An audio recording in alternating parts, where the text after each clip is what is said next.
ಈ ಸೋಷಿಯಲ್ ಗ್ಯಾದರಿಂಗ್ಗಳಿಗೆ ಹೋದಾಗ, social events ಅಥವಾ ಯಾವುದೇ ಒಂದು ಕ್ರೌಡೆಡ್ ಪಬ್ಲಿಕ್ ಪ್ಲೇಸಸ್ಗಳಿಗೆ ಹೋದಾಗ ತುಂಬಾ ಸ್ಟ್ರೆಸ್ ಆಗುತ್ತೆ, ಪ್ಯಾನಿಕ್ ಅಟ್ಯಾಕ್ಸ್ಗಳಾಗುತ್ತೆ, ಗಾಬರಿ ಆಗ್ತಾರೆ. ಯಾಕೆ ಹೀಗಾಗುತ್ತೆ ಇವ್ರಿಗೆ?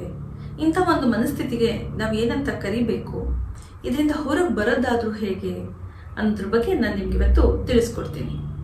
ನೋಡಿ, ಇಂಥ ಒಂದು ಮನಸ್ಥಿತಿಗೆ ನಾವು ಸೋಷಿಯಲ್ ಆಂಗ್ಸೈಟಿ ಅಂತ ಹೇಳ್ತೀವಿ, ಅಥವಾ ಸೋಷಿಯಲ್ ಫೋಬಿಯಾ ಅಂತಲೂ ನಾವು ಕರಿಬಹುದು. ಇಲ್ಲಿ ಬೇಸಿಕಲಿ ಏನಾಗುತ್ತೆ ಅಂತಂದ್ರೆ, ಆ ಒಂದು ವಾತಾವರಣ ಏನಿರುತ್ತೆ, ಅಲ್ಲಿ ಒಂದಿಷ್ಟು ಕೆಲ ಜನಗಳಿರ್ತಾರೆ, ಅವರು ನನ್ನ ಬಗ್ಗೆ ಏನು ಅಂದ್ಕೊಳ್ತಾರೆ, ನನ್ನ ಬಗ್ಗೆ ನೆಗೆಟಿವ್ ಆಗಿ ಅವ್ರು ಏನೋ ಯೋಚನೆ ಮಾಡ್ತಿದ್ದಾರೆ, ನನ್ನನ್ನು ಕ್ರಿಟಿಸೈಸ್ ಮಾಡ್ತಾ ಇದ್ದಾರೆ, ನನ್ನ ಬಗ್ಗೆ ಜಡ್ಜ್ಮೆಂಟ್ ಕೊಡ್ತಾ ಇದ್ದಾರೆ ನೆಗೆಟಿವ್ ಆಗಿ ಅನ್ನೋ ಒಂದು ಭಾವನೆಗಳು ಆ ವ್ಯಕ್ತಿಗೆ ಬರುವಂಥದ್ದು. ಸೊ ಆ ಒಂದು ಸಿಚುಯೇಷನ್ ಅಲ್ಲಿ ಇದ್ದಾಗ, ಆ ಒಂದು ಸ್ಪಾಟ್ಲೈಟ್ ಏನಿದೆ, ಆ ಸ್ಪಾಟ್ಲೈಟ್ ನನ್ನ ಮೇಲಿದೆ, ನನ್ನನ್ನೆಲ್ಲರೂ ಗಮನಿಸ್ತಾ ಇದ್ದಾರೆ, ನನ್ನ ಬಗ್ಗೆನೇ ಮಾತಾಡ್ತಾ ಇದ್ದಾರೆ, ನನ್ನ ಬಗ್ಗೆ ನೆಗೆಟಿವ್ ಆಗಿ ಥಿಂಕಿಂಗ್ ಮಾಡ್ತಿದ್ದಾರೆ ಅನ್ನೋ ಒಂದು ಥಾಟ್ಸು ಆ ವ್ಯಕ್ತಿಗೆ ಬರುವಂಥದ್ದು. ಸೊ ಇಂಥ ಸಂದರ್ಭದಲ್ಲಿ ಆ ವ್ಯಕ್ತಿ ಏನು ಮಾಡ್ತಾನೆ ಅಂತಂದರೆ, ಆದಷ್ಟು ಜನಗಳನ್ನು ತಪ್ಪಿಸ್ಕೊಂಡು ಓಡಾಡುವಂಥದ್ದು, ಅಲ್ಲಿ ಬಂದ್ರೂ ಹಿಂದೆ ಎಲ್ಲೋ ಕೂತ್ಕೊಂಡು ನೋಡೋವಂಥದ್ದು. ನೀವು ನೋಡಿರ್ಬೋದು, ಈ ಮದುವೆಗಳಲ್ಲಿ ಅಥವಾ ಫಂಕ್ಷನ್ಸ್ಗಳಲ್ಲಿ ಕೆಲವೊಬ್ರು ಬರ್ತಾರೆ, ಆದರೆ ಯಾರಿಗೂ ಕಾಣಿಸ್ಕೊಳ್ಳಲ್ಲ, ಹಿಂದೆ ಎಲ್ಲೋ ಕೂತಿರ್ತಾರೆ, ಸ್ಟೇಜ್ ಮೇಲೂ ಬರಲ್ಲ, ಫೋಟೋಗಳಿಗೂ ಎಲ್ಲೋ ಕಾಣಿಸ್ಕೊಳ್ಳೋದಿಲ್ಲ. ಮತ್ತೆ ಇನ್ನು ಚಿಕ್ಕ ಚಿಕ್ಕ ಮಕ್ಕಳು ನೋಡಿರ್ಬೋದು, ಈ ಸ್ಕೂಲ್ಗಳಲ್ಲಿ ಅಥವಾ ಮನೆಗೆ ಯಾರು ಬಂದಾಗ ಏನಾದ್ರು ಮಾತಾಡಿಸ್ಬಿಡ್ತಾರೆ, ನನ್ನೇನಾದ್ರು ಪ್ರಶ್ನೆ ಕೇಳ್ಬಿಡ್ತಾರೆ ಅಂತ ಹೇಳಿ ಸ್ಕೂಲಲ್ಲಿ ಹಿಂದೆ ಹೋಗಿ ಕೂತ್ಕೊಳ್ಳೋವಂಥದ್ದು, ಆದಷ್ಟು ಹೈಡ್ ಮಾಡೋದು, ಇಲ್ಲ ತಂದೆ ತಾಯಿ ಹಿಂದೆ ಹೋಗಿ ನಿಂತ್ಕೊಳ್ಳೋದು, ಈ ಥರ ಒಂದು ನಡತೆನ ನೀವು ನೋಡಿರಬಹುದು. ಯಾಕೆ ಹೀಗೆ ಮಾಡ್ತಾರೆ ಅಂತಂದರೆ, ಇದೇ ಒಂದು ಕಾರಣಕ್ಕೆ. ಸೊ ಇದು ಒಂದೇ ಅವರ ಒಂದು ಚೈಲ್ಡ್ಹುಡ್ ಅಲ್ಲಿ ಅವ್ರಿಗೆ ನೆಗೆಟಿವ್ ಎಕ್ಸ್ಪೀರಿಯನ್ಸ್ ಆಗಿರ್ಬೋದು, ಅವರೊಂದು ಹಾಡಿದಾಗ, ಮಾತಾಡಿದಾಗ, ಅಥವಾ ಇನ್ನೇನೋ ಒಂದು ಆಕ್ಟಿವಿಟಿ ಮಾಡಿದಾಗ ಅಲ್ಲಿ ಸುತ್ತಮುತ್ತ ಇರೋ ಜನಗಳು ಅವ್ರನ್ನ ತುಂಬ ಕ್ರಿಟಿಸೈಸ್ ಮಾಡಿರಬಹುದು, ಅಪ್ರಿಷಿಯೇಟ್ ಮಾಡ್ದಿಲ್ದಿರಬಹುದು.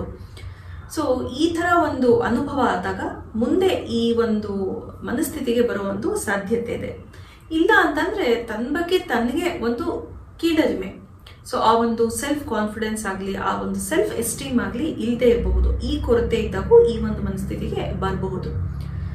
ಸೊ ನಾನು ನೋಡೋಕೆ ಚೆನ್ನಾಗಿಲ್ಲ, ನನಗೆ ಏನು ಬರೋದಿಲ್ಲ, ನಾನು ಬುದ್ಧಿವಂತ ಅಲ್ಲ, ನನಗೆ ಸ್ಕಿಲ್ ಸೆಟ್ಸ್ಗಳಿಲ್ಲ, ನಾನು ಸ್ಮಾರ್ಟ್ ಅಲ್ಲ ಅನ್ನೋ ಒಂದು ಅಭಿಪ್ರಾಯ ಇದ್ದಾಗ ತನ್ನ ಮೇಲೆ, ಅದನ್ನ ಬೇರೆಯವರು ಹೀಗೆ ಯೋಚನೆ ಮಾಡಿ ನನ್ನ ಕೀಳು ಮಾಡ್ತಾ ಇದ್ದಾರೆ, ನನ್ನ ಕ್ರಿಟಿಸೈಸ್ ಮಾಡ್ತಿದ್ದಾರೆ, ನನ್ನ ಆಡ್ಕೊಳ್ತಾ ಇದ್ದಾರೆ ಅನ್ನೋ ಒಂದು ಪ್ರೀ ಅಸಂಪ್ಷನ್ಗೆ ಬರುವಂಥದ್ದು. ಸೊ ಈ ಥರ ಆದಾಗ ಆ ವ್ಯಕ್ತಿಗೆ ಆ ಸಿಚುಯೇಷನ್ ಅಲ್ಲಿ ಹೋಗಿ ಅಲ್ಲಿ ಒಂದು ಪರ್ಫಾರ್ಮೆನ್ಸ್ ಕೊಡೋದು ಇರ್ಬೋದು, ಅಂದರೆ ಆಫೀಸ್ಗಳಲ್ಲಿ ಮೀಟಿಂಗ್ಸ್ ಇರ್ಬೋದು, ಅಥವಾ ಒಂದು ಪ್ರೆಸೆಂಟೇಷನ್ ಕೊಡುವಂಥದ್ದು ಇರ್ಬೋದು. ಅಲ್ಲಿ ಏನಾಗುತ್ತೆ, ಅಲ್ಲಿ ಹೋಗಿ ನಿಂತಾಗ ಕೈಕಾಲು ನಡುಗುವಂಥದ್ದು, ಬಾಯಿ ಒಣಗ್ಬಿಡುವಂಥದ್ದು, ಹಾರ್ಟ್ ಬೀಟ್ ಜಾಸ್ತಿ ಆಗೋದು, ಧ್ವನಿ ನಡುಗುವಂಥದ್ದು, ಈ ಥರ ಸಾಧ್ಯತೆಗಳು ಇರುತ್ತೆ. ಯಾಕಂತಂದ್ರೆ ಆ ವ್ಯಕ್ತಿಗೆ ಆಲ್ರೆಡಿ ಇನ್ನೊಬ್ರು ಏನು ಅವರು ನೋಡಿ ಯೋಚನೆ ಮಾಡ್ತಾ ಇದ್ದಾರೆ, ಏನು ಮಾತಾಡ್ತಿದ್ದಾರೆ ಅನ್ನೋದು ಒಂದು ಕ್ಲಾರಿಟಿ ಸಿಕ್ಬಿಟ್ಟಿರುತ್ತೆ. ನಾನು ಚೆನ್ನಾಗಿ ಮಾತಾಡ್ತಿಲ್ಲ, ಸೊ ಅವ್ರು ನನ್ನ ಆಡ್ಕೊಳ್ತಿದ್ದಾರೆ, ನಾನು ಸ್ಮಾರ್ಟ್ ಅಲ್ಲ ಅಂತ ಅವ್ರು ಹೇಳ್ತಾ ಇದ್ದಾರೆ ಅಂತ ಹೇಳಿ ಯೋಚನೆ ಮಾಡಿ ಈ ಒಂದು ಡಿಸ್ಕಂಫರ್ಟ್ ಅಥವಾ ಆ ಒಂದು ಕಾನ್ಶಿಯಸ್ ಆಗುವಂಥ ಸಾಧ್ಯತೆ ಇರುತ್ತೆ. ಸೊ ಇದನ್ನ ನಾವು ಹೇಗೆ ತಡಿಬೇಕು, ಇಂಥ ಮನಸ್ಥಿತಿಯಿಂದ ಹೇಗೆ ಹೊರಗೆ ಬರಬೇಕು, ಬರಲಿಲ್ಲ ಅಂದ್ರೆ ಏನಾಗುತ್ತೆ ಅನ್ನೋದನ್ನ ತಿಳ್ಕೊಳ್ಳೋಣ. ಇದೇ ಮನಸ್ಥಿತಿ ಬೆಳೀತಾ ಹೋದ್ರೆ ಏನಾಗುತ್ತೆ ಅಂತಂದ್ರೆ, ಆ ಒಂದು ಡೈಲಿ ರೊಟೀನ್ ಏನಿರುತ್ತೆ ಅಲ್ಲಿ ಅಡಚಣೆಗಳು ಆಗಬಹುದು. ಯಾಕಂದ್ರೆ ಆದಷ್ಟು ಇಂಥ ಸಿಚುಯೇಷನ್ಸ್ ನ ತಡೆಯೋದಕ್ಕೆ ಆ ವ್ಯಕ್ತಿ ಪ್ರಯತ್ನ ಪಡ್ತಾ ಇರ್ತಾನೆ. ಸೊ ಅಲ್ಲಿ ಸಂಬಂಧಗಳಲ್ಲಿ ಬಿರುಕು ಬರಬಹುದು, ಅಥವಾ ಸ್ಕೂಲ್ಗಳಲ್ಲಿ ಮಕ್ಕಳಿಗೆ ಅಲ್ಲಿ ಒಂದು ಗ್ರೋತ್ ಅಫೆಕ್ಟ್ ಆಗಬಹುದು, ಸೋಷಿಯಲ್ ಇಂಟ್ರಾಕ್ಷನ್ಸ್ಗಳು ಆಗೋದಿಲ್ಲ, ಮತ್ತೆ ಒಂದು ಲೋನ್ಲಿನೆಸ್, ಅಂದ್ರೆ ಈ ಒಂದು ಕಾರಣಕ್ಕೆ ಯಾರ ಜೊತೆನೂ ಬರೆಯೋಲ್ಲ, ಯಾರ ಜೊತೆನೂ ಮಾತಾಡಲ್ಲ, ಯಾರು ಮಾತಾಡಿದ್ರು ಅದಕ್ಕೆ ಸರಿಯಾಗಿ ರೆಸ್ಪಾಂಡ್ ಮಾಡೋದಿಲ್ಲ. ಸೊ ಇಂಥವ್ರಿಗೆ ಆ ಒಂದು ಕಾನ್ವರ್ಸೇಷನ್ ಹೇಗೆ ಮಾಡಬೇಕು, ಬೇರೆಯವ್ರ ಜೊತೆ ಹೇಗೆ ನಾನು ಕಾನ್ವರ್ಸೇಷನ್ ಇನ್ವಾಲ್ವ್ ಆಗಬೇಕು ಅನ್ನೋದು ಗೊತ್ತಾಗದೆ ಅದು ಒಂದು ಸಮಸ್ಯೆ ಆಗಿರುತ್ತೆ. ಸೊ ಬೇಸಿಕಲಿ ಇವೆಲ್ಲ ಸೋಷಿಯಲ್ ಸ್ಕಿಲ್ಸು ಮತ್ತೆ ಕಮ್ಯುನಿಕೇಶನ್ ಸ್ಕಿಲ್ಸ್ ಅಂತ ಏನು ಹೇಳ್ತೀವಿ ಅದಕ್ಕೆ ಸಂಬಂಧಪಟ್ಟಿರುವಂಥದ್ದು. ಸೊ ಸೋಷಿಯಲ್ ಸ್ಕಿಲ್ಸ್ ಕೊರತೆ ಆದಾಗೂ ಕೂಡ ಈ ವ್ಯಕ್ತಿಗೆ ಇಂಥ ಒಂದು ಸಮಸ್ಯೆ ಬರುವಂಥ ಒಂದು ಚಾನ್ಸಸ್ ಇದೆ. ಸೊ ಈ ಕಾರಣಕ್ಕೆ ನಾವು ಏನು ಮಾಡಬೇಕು ಅಂತಂದರೆ, ನಮ್ಮ ಒಂದು ಕಾನ್ಫಿಡೆನ್ಸ್ ಏನಿದೆ, ನಮ್ಮ ಮೇಲೆ, ನಮ್ಮ ಎಬಿಲಿಟೀಸ್ ಮೇಲೆ, ನಮ್ಮ ಒಂದು ಸಾಮರ್ಥ್ಯದ ಮೇಲೆ ನಮ್ಮ ನಂಬಿಕೆ ಏನಿದೆ, ಮತ್ತು ನನ್ನ ಒಂದು ಲುಕ್ಸ್ ಆಗಿರಬಹುದು, ಅಥವಾ ನನ್ನ ಒಂದು ಎಕ್ಸ್ಪೀರಿಯನ್ಸ್ ಆಗಿರಬಹುದು, ನನ್ನ ಒಂದು ನಾಲೆಡ್ಜ್ ಆಗಿರ್ಬೋದು, ಅದ್ರ ಬಗ್ಗೆ ನನಗೆ ಎಷ್ಟು ಗೌರವ ಇದೆ, ನನ್ನನ್ನು ನಾನು ಎಷ್ಟು ಗೌರವಿಸ್ತೀನಿ ಅನ್ನೋದ್ರ ಮೇಲೆ ಈ ಒಂದು ಸಮಸ್ಯೆನ ನಾವು ಬಗೆಹರಿಸ್ಬೋದು.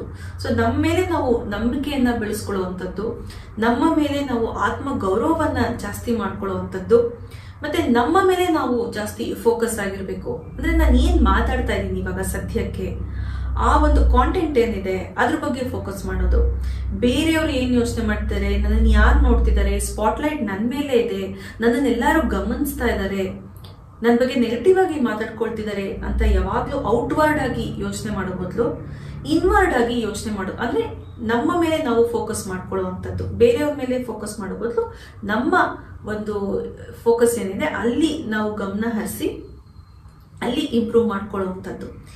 ಈ ಥರ ಮಾಡಿದಾಗ ಏನಾಗುತ್ತೆ, ನಮ್ಮ ಒಂದು ಸಮಸ್ಯೆ ಏನಿದೆ ಸೋಷಿಯಲ್ ಆಂಗ್ಸೈಟಿ ಅಥವಾ ಸೋಷಿಯಲ್ ಫೋಬಿಯಾ ಅಂತ ಏನು ಕರಿತೀವಿ, ಇದರಿಂದ ನಾವು ಹೊರಗಡೆ ಬರ್ಬೋದು. ಇಲ್ಲ ಅಂತಂದ್ರೆ ಏನಾಗುತ್ತೆ, ನಮ್ಮ ವರ್ಕಲ್ಲಿ ಪರ್ಫಾರ್ಮೆನ್ಸ್ ಆಗಿರ್ಬೋದು, ಒಂದು ಗ್ರೋತ್ ಆಗಿರಬಹುದು, ಅಥವಾ ಚಿಕ್ಕ ಮಕ್ಕಳಿಗೆ ಅವರ ಒಂದು ಲರ್ನಿಂಗು, ಒಂದು ಸೋಷಿಯಲ್ ಎಬಿಲಿಟೀಸು, ಸ್ಕಿಲ್ಸು ಎಲ್ಲನೂ ಕುಂಠಿತ ಆಗ್ತಾ ಹೋಗುತ್ತೆ. ಎಲ್ಲೂ ತುಂಬ ಚೆನ್ನಾಗಿ ಮುಂದೆ ಬರೋದಕ್ಕೆ ಸಾಧ್ಯ ಆಗಲ್ಲ, ಬೆಳೆಯೋದಕ್ಕಾಗೋದಿಲ್ಲ. ಸೊ ಈ ಕಾರಣಕ್ಕೆ ನಾವು ಈ ಒಂದು ಸೋಷಿಯಲ್ ಆಂಗ್ಸೈಟಿ ಅಂತ ಏನಿದೆ ಆದಷ್ಟು ಬೇಗ ಇದನ್ನ ನಾವು ಗುರುತಿಸಿ ಇದರಿಂದ ಹೊರಗೆ ಬರೋದಕ್ಕೆ ಪ್ರಯತ್ನಿಸ್ಬೇಕು. ಇದಕ್ಕೆ ನಾವು ಏನ್ ಮಾಡಬೇಕು ಅಂತಂದ್ರೆ, ಒಂದೇ ಕೌನ್ಸಿಲಿಂಗ್ ಹೋಗ್ಬೇಕು. ಈ ಥರ ನಮ್ಮ ಥರ ಥೆರಪಿಸ್ಟ್ಗಳಿರ್ತಾರೆ, ಅವ್ರ ಹತ್ರ ಹೋಗಿ ನಿಮ್ಮ ಸಮಸ್ಯೆ ಏನಿದೆ, ನಿಮಗೆ ಯಾವ ಪರಿಸ್ಥಿತಿಗಳಲ್ಲಿ ಈ ಥರ ಸಮಸ್ಯೆಗಳಾಗತ್ತೆ, ಎಷ್ಟು ವರ್ಷಗಳಿಂದ ಇದು ನಿಮ್ಮನ್ನ ಕಾಡ್ತಾ ಇದೆ ಅನ್ನೋದನ್ನ ಹೇಳ್ಕೊಂಡ್ರೆ ಖಂಡಿತವಾಗ್ಲೂ ಅವರು ನಿಮಗೆ ಒಂದು ಗೈಡೆನ್ಸ್ ಕೊಡ್ತಾರೆ. ಇದನ್ನ ನೀವು ಮಾಡ್ಬೋದು. ಇಲ್ಲ ನೀವು ಓನಾಗೆ ಮಾಡ್ತೀರಾ ಅಂತಂದ್ರೆ ಆದಷ್ಟು ನಿಮ್ಮ ಕಾನ್ಫಿಡೆನ್ಸ್ ಕಡೆ ಮತ್ತೆ ನಿಮ್ಮ ಒಂದು ಸೆಲ್ಫ್ ಎಸ್ಟೀಮ್, ಆತ್ಮ ಗೌರವ ಏನಿದೆ ಇದ್ರ ಕಡೆ ಗಮನ ಕೊಟ್ಟು ಅಲ್ಲಿ ನೀವು ವರ್ಕ್ ಮಾಡ್ತಾ ಹೋದ್ರೆ ಖಂಡಿತವಾಗ್ಲೂ ಈ ಒಂದು ಸೋಷಿಯಲ್ ಆಂಗ್ಸೈಟಿಯಿಂದ ನೀವು ಹೊರಗೆ ಬರ್ಬೋದು.